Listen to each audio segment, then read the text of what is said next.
la ecuación de Laplace. La ecuación de Laplace, nosotros, es un operador. Entonces, el operador se conoce como laplaciano, ¿sí?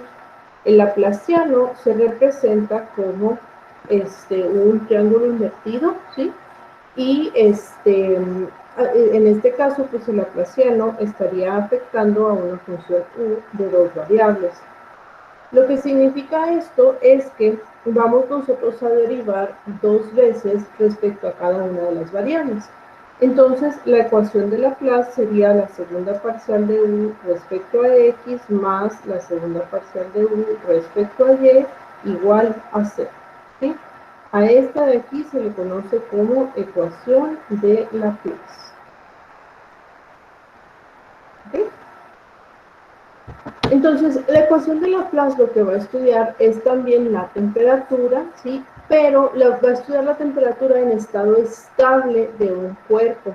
¿Qué quiere decir? Bueno, si nos fijamos nosotros en las variables que dependen de la ecuación, o de las cuales la función depende, ninguna de ellas es la variable t. Entonces, en este caso, la función que nosotros estamos tratando de encontrar, es decir, la función u, no depende del tiempo. Quiere decir que vamos a calcular, o lo que la ecuación de Laplace, o al resolverla, lo que nos va a dar, es la temperatura en una posición, pero no después de cierto tiempo, ¿sí? En este caso, vamos nosotros a abordar el tema suponiendo que vamos a tener una placa rectangular. ¿Sí? Entonces, esta placa rectangular pues va a tener dimensiones en X que van a ir de 0 a A, vamos a ponerlo de 0 a A, y dimensiones en Y que van a ir de 0 a B. ¿Sí? Entonces, vamos a tener nosotros cuatro caras o cuatro lados en esta placa. Y las condiciones de frontera, entonces, ahora se van a referir a la temperatura en cada uno de estos lados o en cada una de estas caras de la placa rectangular que tenemos, ¿sí? Vamos a ver el problema de la siguiente manera. Vamos a suponer que en los dos lados verticales, ¿sí?, la placa está aislada. Quiere decir que en este punto no va a haber un intercambio de temperatura, puesto que está aislada la placa, ¿sí? Luego, en la base inferior, la temperatura va a estar a 0 grados. Y en la base superior vamos a tener que la temperatura esté a una temperatura dada por una función en X, ¿sí? Entonces, tomando en cuenta estas condiciones de frontera, pues vamos a plantearlas nosotros a modo de que completen el modelo que tenemos. Entonces, la primera condición hace referencia al punto, en este caso la recta, en la que X es igual a 0, ¿sí?, que sería este lado de la placa. Como ese lado está aislado, quiere decir que no hay intercambio de temperatura, entonces lo vamos a representar como una derivada parcial, ¿sí? La derivada parcial en X, cuando X vale 0, es 0. Es decir, el intercambio de temperatura en ese punto es nulo. Luego, la siguiente condición se refiere pues a la otra cara vertical, que es cuando X vale A. Como en ese punto o en esa recta también la temperatura, también la cara está aislada, entonces quiere decir que la derivada parcial de u respecto a X cuando X vale A también vale 0. ¿Sí? Esto me está dando, o esto está haciendo referencia a las condiciones en X. Luego, para ver las condiciones en Y, vamos a tomar primeramente la base inferior, ¿sí? Entonces, cuando, la base inferior,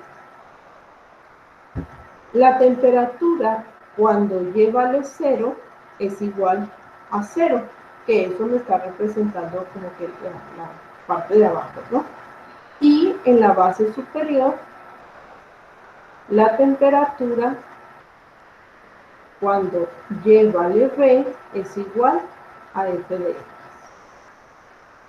¿Ok? Entonces, estas serían nuestras condiciones y serían lo que está representando la temperatura en cada uno de los lados de la placa rectangular. ¿Okay? Para resolver este problema, pues hacemos la separación de variables, que es el método que hemos venido utilizando.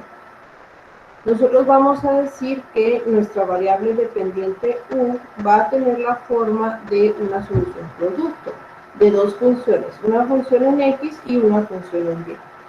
Entonces, la ecuación de Laplace la podemos reescribir como x' por y más x por y' igual a 0.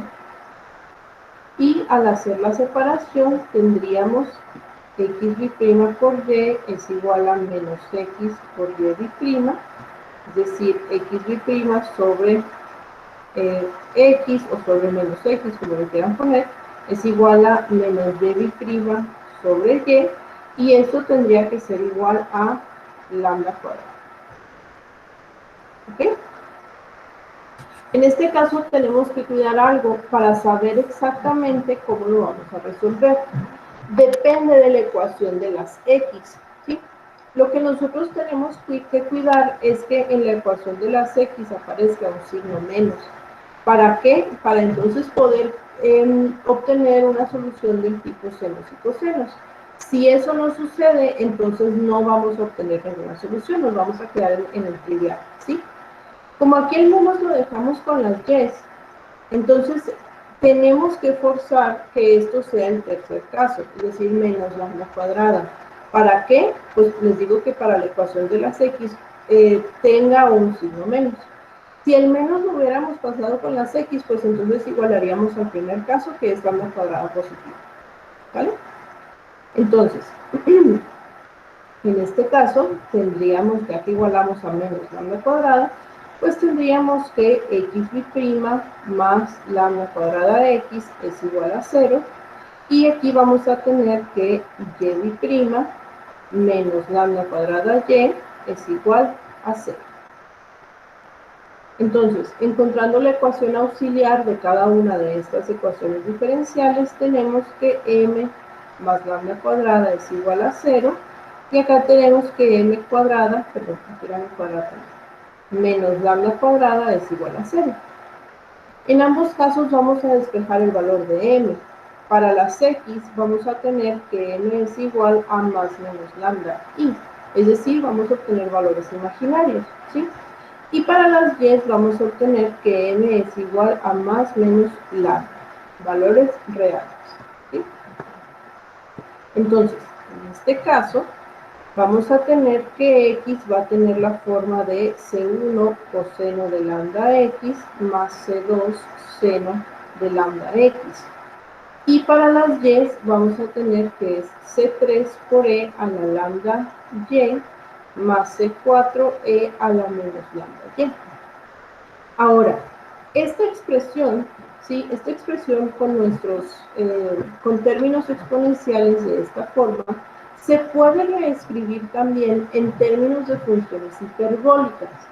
Es decir, y es igual a C3 coseno hiperbólico de lambda y más C4 seno hiperbólico de lambda y. ¿Sí?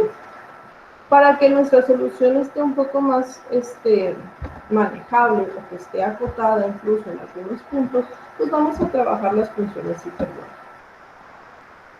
Bien, entonces, ya que tenemos nosotros tanto la ecuación para x como la ecuación para y, podemos tomar la solución que obtuvimos en x junto con las dos primeras condiciones, ¿sí? Que las tenemos que reescribir para una sola variable, para así determinar el valor de los coeficientes y de los valores propios de la función.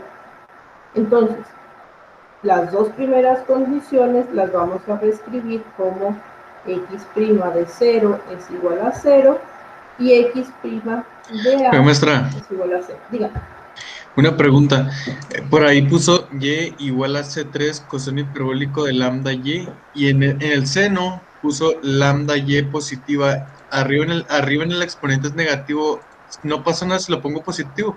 No, En el momento en el que se cambia a las funciones hiperbólicas, el signo de los exponentes se modifica también. O sea, más bien, es una identidad, si quiere luego se la paso porque está un poquito larga para, bueno, no está un poquito larga, pero para alcanzar a ver el problema completo, es una identidad que nos permite transformar esta suma de exponenciales con el signo distinto a una suma de cosenos y senos hiperbólicos. Ok, gracias. Bien, entonces ya tenemos nuestras condiciones que vamos a aplicar en la ecuación X. Para poder aplicarlas, pues primero que nada tenemos que derivar, ¿sí? Entonces x' va a ser menos lambda por C1 seno de lambda x más lambda C2 por seno de lambda x. Entonces, en esta expresión derivada es donde sustituimos x' de 0 igual a 0. Tendríamos seno de 0 más lambda C2 coseno de 0 igual a 0. Entonces, sabemos que el seno de 0 va a ser 0, entonces todo esto se elimina, y sabemos que el coseno de 0 es 1. Entonces nos quedaría que lambda por C2 es igual a 0. Tenemos dos opciones, o lambda es 0 o C2 es 0. Pero lambda no puede ser 0 porque nosotros dijimos aquí arriba que lambda forzosamente era negativa. ¿Sí? O sea, no puede ser 0, es negativa. Entonces, como lambda no puede ser 0, pues decimos o concluimos que C2 es 0. Y esto lo vamos a sustituir, muchachos, tengan mucho cuidado aquí, lo vamos a sustituir en la expresión para X, no en la derivada, ¿sí? Sino en la que no habíamos derivado, o sea, en la original. Entonces, X sería C1 coseno de lambda X. ¿Okay? En esta expresión que nos queda es donde sustituimos la segunda condición, pero la segunda condición también la tenemos que derivar primero. Entonces tendríamos que x' va a ser menos lambda C1 seno de lambda x. ¿Sí? Y entonces aquí sustituimos x' de A igual a 0. C menos lambda, C1, seno de A lambda igual a 0. Tenemos tres opciones entonces. Lambda es 0, C1 es 0 o el seno es 0. Sabemos que lambda no puede serlo, porque nosotros dijimos que era negativo. Si C1 es 0 y lo sustituimos aquí, pues se me va a hacer la solución trivial, ¿sí? O sea, todo se va a eliminar. Entonces esa no me conviene. Decimos entonces que el seno de A lambda es igual a 0. Y nosotros sabemos que para que el seno de algo sea 0, ese algo, es decir, su argumento, tiene que ser un múltiplo entero de pi. De aquí despejamos nosotros el valor de lambda, obteniendo así los valores propios de la ecuación, que sería npi sobre 2. Y estos valores los vamos a sustituir en la expresión para x. ¿Sí? O lo último que teníamos para x. Pues. Entonces vamos a decir que x es igual a C1 coseno de npi sobre a x. Y y pues sería C3 coseno hiperbólico de npi sobre ay más C4 seno hiperbólico de npi sobre ay. ¿Ok? Ahora sí, ya que tenemos ambas expresiones para x y para y, pues las multiplicamos para expresar así la función U, que es la función de temperatura que estamos buscando. En este caso, como los vamos a multiplicar, pues C1 por C3 y C1 por C4 van a representar una variable, o perdón, un coeficiente respectivamente, ¿sí?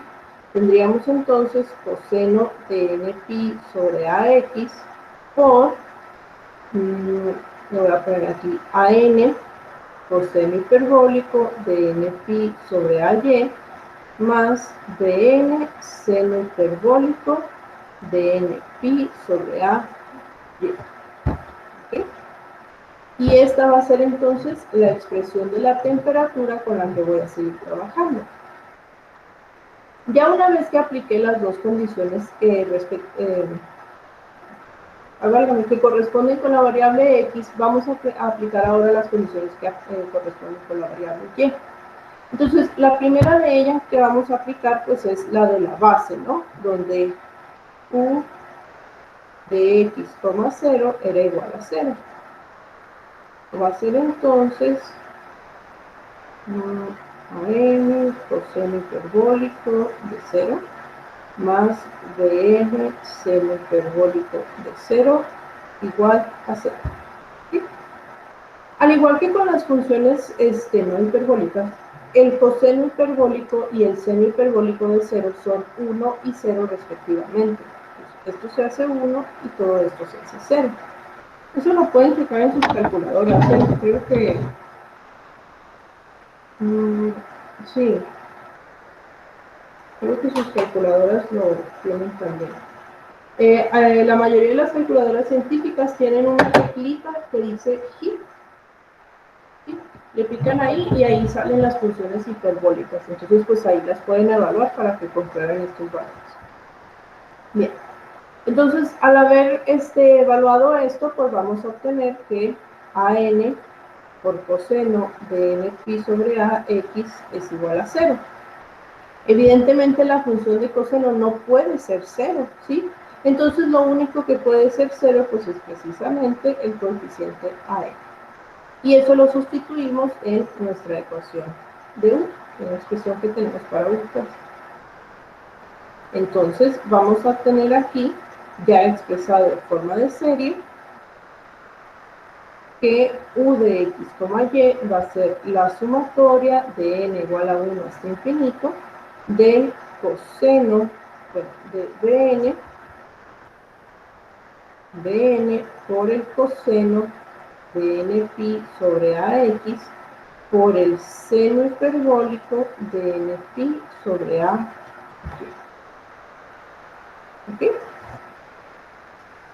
En esta última expresión, entonces, sustituimos la última de nuestras condiciones, que hacía referencia a la tapa superior de la caja, ¿no? De la placa que teníamos. Entonces, en este caso, u de x, b es igual a la sumatoria, y lo voy a poner los minutos, son minutos, coseno de n pi sobre a x por el seno hiperbólico de n pi sobre a b. Y esto es igual a una función. ¿Sí? Esto que tenemos aquí tiene la forma de una serie de cosenos. Nada más que fíjense qué sucede. Este término es una constante. Este término también es una constante. Entonces, hablando de la serie de cosenos, tendríamos que calcular dos coeficientes. El coeficiente A0 y el coeficiente AN. Voy a ponerlos en nosotros para no confundirlos. A0 y AN. ¿Sí? Recuerden ustedes que cada uno de ellos va a representar parte de la serie de cosenos. ¿Y por qué serie de cosenos? Pues porque la función que tenemos aquí es precisamente un coseno. ¿Sí? Entonces, en este caso, tanto para A0 como para AN, pues vamos a calcular nosotros con la forma de los coeficientes. Nosotros sabemos que A0 es 2 sobre L, que en este caso es A, porque es el límite en X, integral de 0 a A de la función. Y sabemos que AN es igual a 2 sobre L, que en este caso es A, integral de 0 a A de la función por el coseno de n pi sobre a x de x. Maestra, tengo una duda, ¿por qué el seno hiperbólico lo tomamos como constante? Porque se está evaluando en puras constantes. Miren, n es constante, ¿vale? 1, 2, 3 o lo que sea que quiera dar. Pi es constante, ¿vale? Pi. Y A y B son constantes, son las dimensiones de su placa. Entonces, esta función, al evaluarla en una constante, pues le va a dar un número. No sabe cuál es, porque no conocemos el valor de A y B, pero sí es un número. La variable y ya desapareció de ahí, entonces no es una función. Ok, muy bien, ¿Sí queda gracias. claro eso? Sí, gracias. Muy bien. Ok, entonces recordando las expresiones para calcular los coeficientes A0 y AN, pues vamos a tener lo siguiente, ¿no? Ahora, tenemos nada más que considerar algo importante aquí. Como estamos calculando estos dos coeficientes, este primer coeficiente que tenemos nosotros aquí, corresponde al valor de n igual a 0, ¿sí? Entonces, este es para n igual a 0. Y este es para todas las n que son distintas de 0, de 1 hasta infinito, ¿sí? Entonces, quiere decir que tenemos nosotros que considerar el caso especial de n igual a 0. En otras palabras,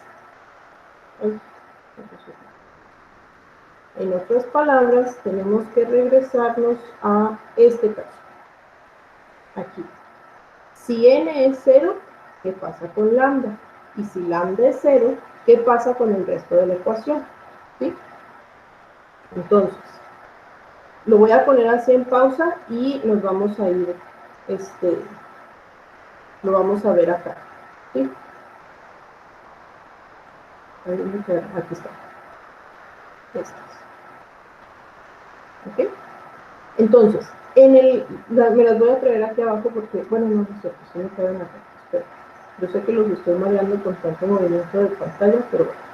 Teníamos que x es igual a c1 coseno de lambda x más c2 seno de lambda x. Y dijimos que y era igual a c3 coseno hiperbólico de lambda y más c4 seno hiperbólico de lambda y. ¿Sí? Esto es nada más lo que ya habíamos calculado antes. Y luego nosotros habíamos dicho, según los valores característicos, que lambda era igual a n pi sobre a. Pero, como obtuvimos una serie de cosenos en donde teníamos que calcular el valor de A0, A0 corresponde al valor de n igual a 0. ¿Sí? Entonces, cuando n vale 0, pues lambda también va a valer 0. ¿Qué sucede entonces con mis dos ecuaciones?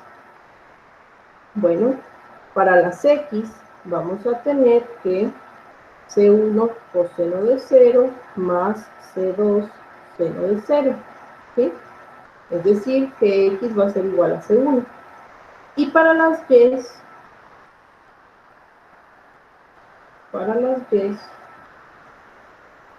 vamos a tener que C3 coseno hiperbólico de 0 más C4 seno hiperbólico de 0, ¿ok? Entonces vamos a tener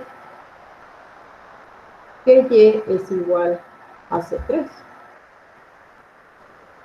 Porque en ambos casos, pues esto se hace 0, ¿no? Esto se hace 0, el coseno se hace 1 y nos quedan nada más las constantes. Entonces, quiere decir que para este caso en particular, u de x, y va a ser igual a C1 por C3, vamos a llamarle una constante. ¿Ok? Entonces, con esta constante A, ¿sí?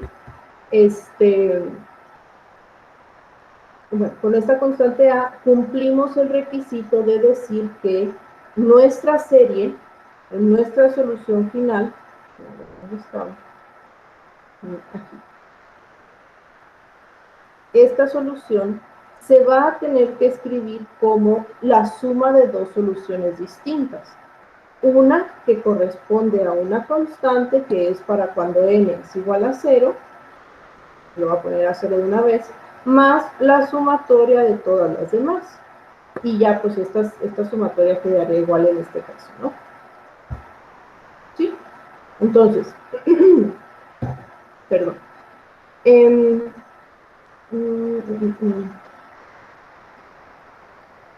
Sí, creo que ahí, ok. Entonces, en este caso, ya que planteamos lo que tenemos que plantear, ahora sí podemos pasar a calcular los valores de A0 y de AN. ¿Sí? ¿Y cómo lo vamos a hacer? Pues así como ustedes ya saben, utilizando los coeficientes de la serie de Fourier, ¿sí? Aquí de lo que depende, pues es precisamente del valor de la función f. Es decir, si la temperatura de la parte superior de la placa es constante, bueno, pues estas integrales no tienen mayor problema, ¿no? Pero si no es constante, si es una temperatura que está dada por alguna función variable, pues entonces habría que realizar las integrales. ¿Qué es lo importante de notar aquí? Bueno, una vez que ustedes calculen los valores de A0 y de AN, quiere decir que la solución, ¿sí? La solución U de X, Y, va a tener la siguiente forma. A0 sobre 2 más la sumatoria de n igual a 1 hasta infinito de AN, o sea, de estos coeficientes precisamente que estamos calculando, de AN por el coseno de n pi sobre AX por el seno hiperbólico de n pi sobre A. ¿Ok? Entonces, esto sería la forma de la solución de la temperatura en estado estable de una placa rectangular. ¿Preguntas hasta aquí?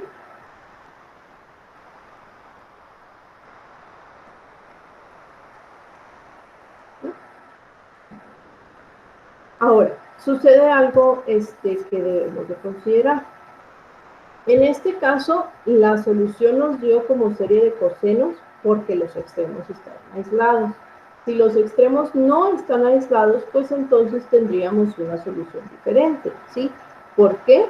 Pues porque las condiciones de X son las que determinan el tipo de serie que vamos a obtener, ¿sí? Entonces aquí, como las condiciones en X eran derivadas, pues obtuvimos la serie de cosenos. En caso de que no estuvieran derivadas, es decir, que no fueran aislados, pues estaríamos obteniendo una serie de senos. Habría que comprobarlo.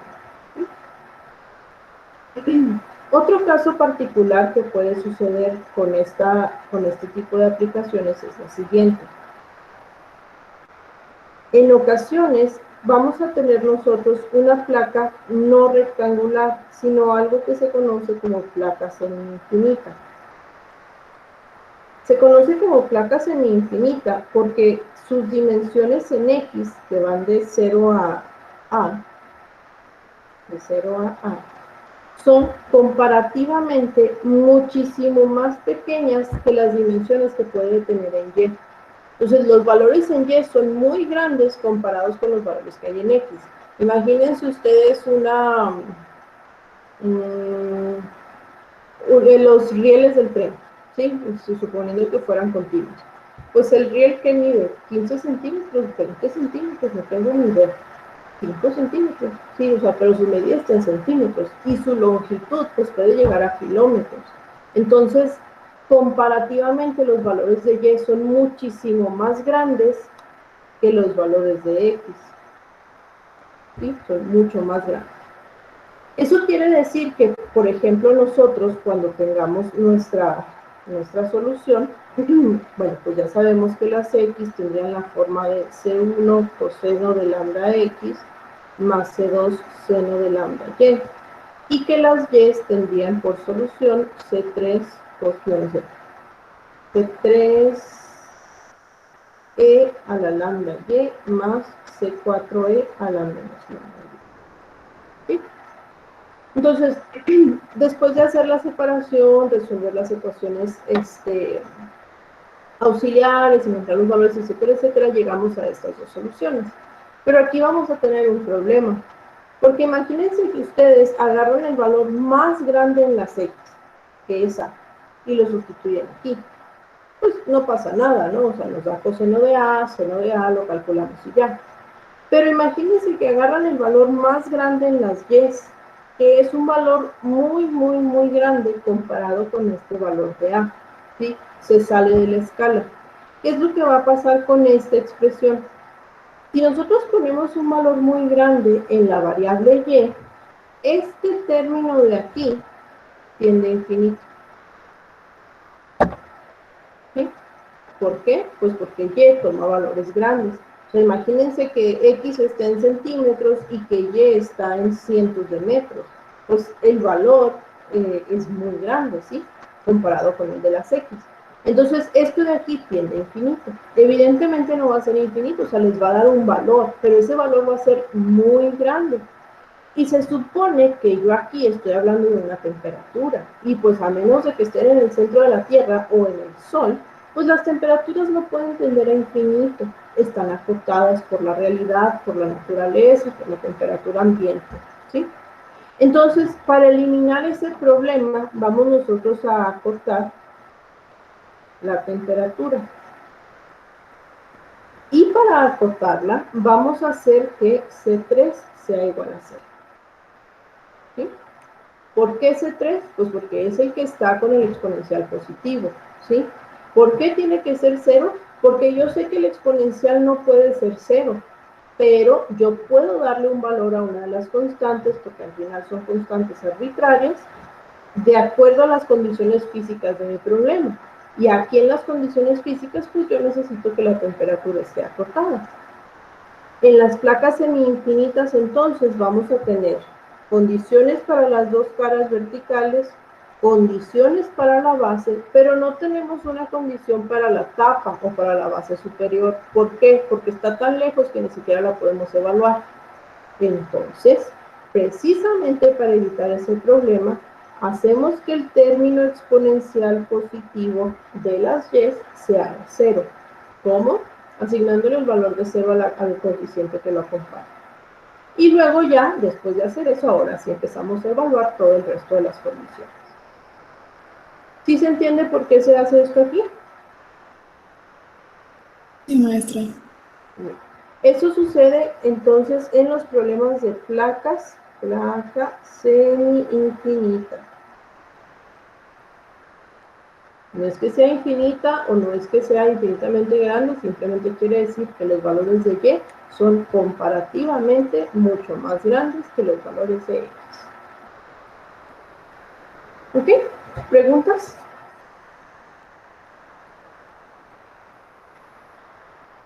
¿No?